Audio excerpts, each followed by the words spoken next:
家好，我叫李新豪，我今年10岁，我是古松学校的学生。我今天朗诵的诗歌是《卜算子》。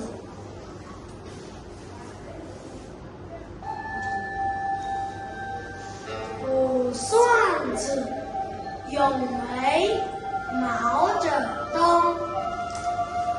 风雨送春归，飞雪迎春到。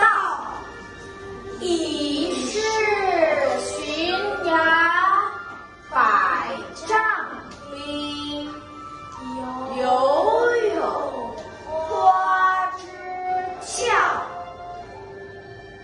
俏也不争春，只把春来报。